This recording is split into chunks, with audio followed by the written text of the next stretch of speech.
Alors, les ADAS et la voiture autonome, on en parle beaucoup. Tu viens d'en parler rapidement, Nicolas. Qu'est-ce que c'est? Qu'est-ce que cela représente? Alors les ADAS, c'est encore un nom barbare. C'est les Advanced Driver Automated Systems, c'est Assistant System d'ailleurs. C'est des systèmes d'aide à la conduite et c'est pas vraiment nouveau. Ce qui est nouveau, c'est qu'il y en a de plus en plus et qui font de plus en plus de choses. Mais initialement, le radar de recul sur ta voiture, c'était un ADAS puisqu'il te prévenait que tu allais rentrer dans un mur ou dans une borne. Après, on a ajouté les régulateurs, etc.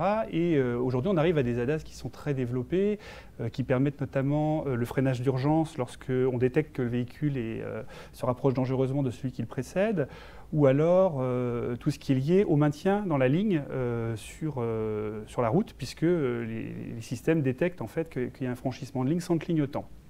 Alors ces systèmes, ils sont plutôt pensés dans un bon esprit puisqu'ils visent bien sûr à assister le conducteur comme le nom l'indique et à permettre une plus grande sécurité sur la route.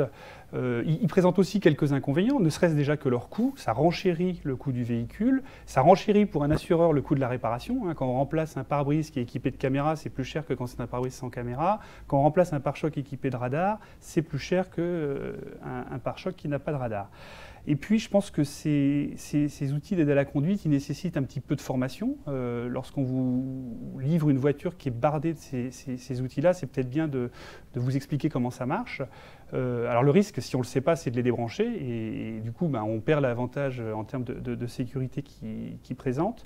Et puis, il y a un dernier effet, je ne sais pas si vous l'avez déjà constaté quand vous circulez, c'est qu'il crée un sentiment de confiance.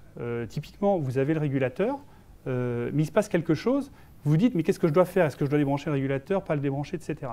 Donc je pense qu'il y a un travail aussi d'adaptation à ces systèmes pour ne pas être surpris lorsque quelque chose d'inattendu se produit et que finalement il faut se poser la question de mais qu'est-ce que je fais maintenant?